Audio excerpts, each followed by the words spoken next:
Today we're going to look at the question of tolerance, and where this is coming from is if you're a Christian, maybe you've been in this situation, you're at work and your co-workers are, or maybe you're at school and your co-students or co-workers, they're engaged in maybe jokes or swear words or activities after work, or just kind of stuff that you find you wouldn't do, unhealthy stuff or maybe offensive stuff. And what do you do with that? Are we supposed to try and help other people change their behavior? Should we try and influence their lifestyle? Or maybe you've been in a situation where, you know, there's people at work talking about like Fred Phelps and saying Christians, blah blah this, and you're like, what should I do? Should I like defend Fred Phelps, or should I like join with them attacking Fred Phelps, or should I try and correct their idea of what Baptists are, or all this stuff? Or maybe you're new to faith and you're just trying it out, and maybe your question is, okay, Westboro Baptist Church, Waypoint is connected to Baptists. Does that mean Fred Phelps is right? Like, is he the norm, or is he the exception?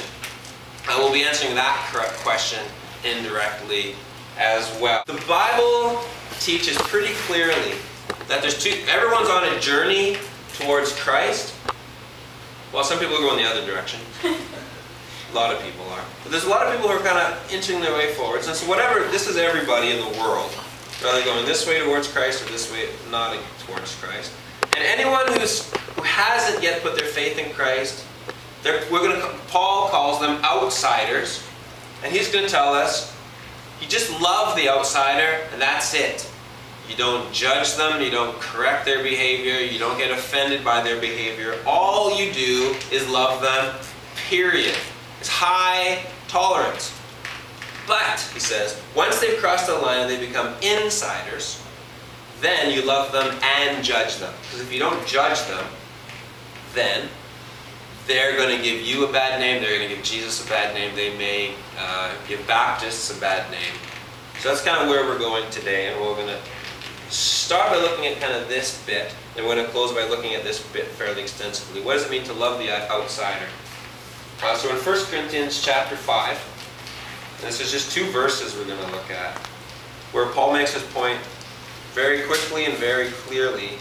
This is 1 Corinthians chapter 5, verse 12. The background to this is Paul had written them a letter previously, the Christians in Corinth, which is in Greece 2,000 years ago, and they had misinterpreted his letter. He had told them to stop associating with sexually immoral people. In other words, he had told them stop associating with bad people, offensive people, whether it's greedy, sexually, swindlers, liars. They thought his letter said stop associating with them, just hang out with Christians in church. And so what they did was they stopped as best they could connecting with all outsiders. They only connected with insiders. But inside, what they did was they said, okay, you're an insider, you're a Christian, we're going to forgive whatever you do. You can pretty much do anything, we're going to forgive you because we're Christians. So there was one guy in the church that was having an intimate relationship with his stepmother, assuming his father had died. He'd kind of taken over for his dad.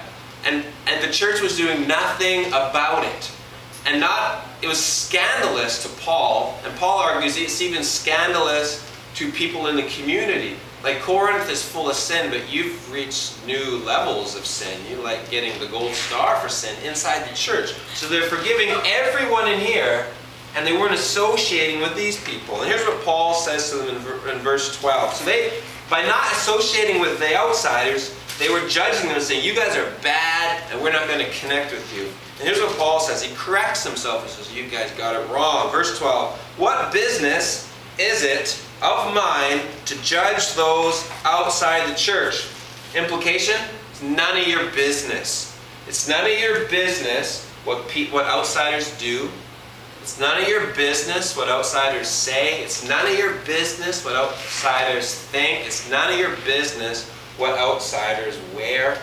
As long as they're not breaking the law, then there's a whole new conversation about how God puts authorities to enforce laws so there's peace in the land.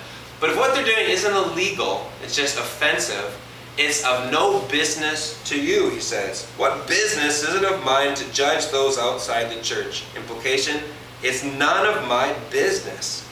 Are you not to judge those inside? Saying once they've come across the line, they're inside, they've given you permission. Like in our church, we have a covenant. It's kind of like we want to be awesome people, pure people.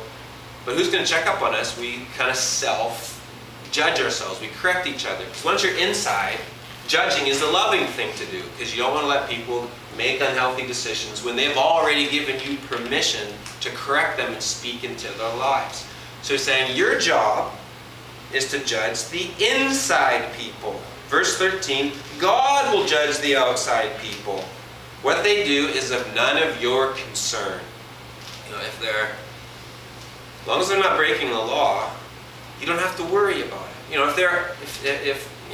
There's obviously exceptions to this, like, the little kid at school is getting picked on by the bullies. Well, it's none of my business. No, it is your business, because we have to take care of the less fortunate, the kid that's getting picked on. But generally speaking, people taking the Lord's name in vain, people telling off-color jokes, people bragging about their weekends. You don't even need to cringe or be offended. It's none of your business what they do and what they say and what they think. We're going to get to, it doesn't mean we all like, none of my business, not even talking to those guys. We're going to get to what we do. It's far harder to do what we're supposed to do. It's far easier to judge the outsider than to do what we're called to do. But it's none of our business, Paul says. Rather, our business is keep an eye on those that have asked you to keep an eye on them. And as a church, we have decided, we made a list, and we said, let's not even have to guess.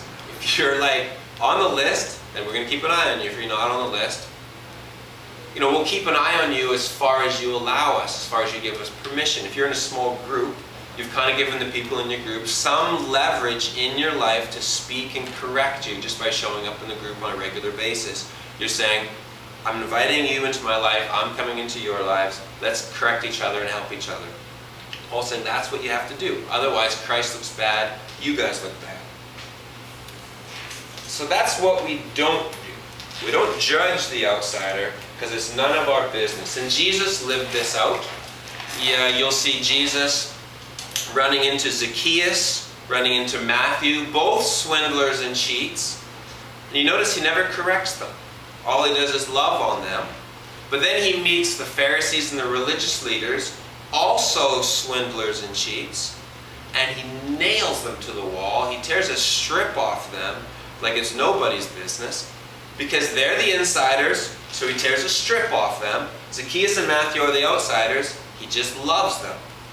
Jesus lived out this approach, and wouldn't it be awesome if churches have always lived out this approach? Like, usually we get it backwards. Usually we're like, okay, these people outside, they're really bad people, don't associate with them. You protect your children from them, and there's a place for that. But then inside we're like, people, they put on the masks, they do whatever they want, we don't speak into people's lives, we don't ask the hard questions. Christians get this backwards all the time. Paul makes it crystal clear. You love the outsider, judge the insider.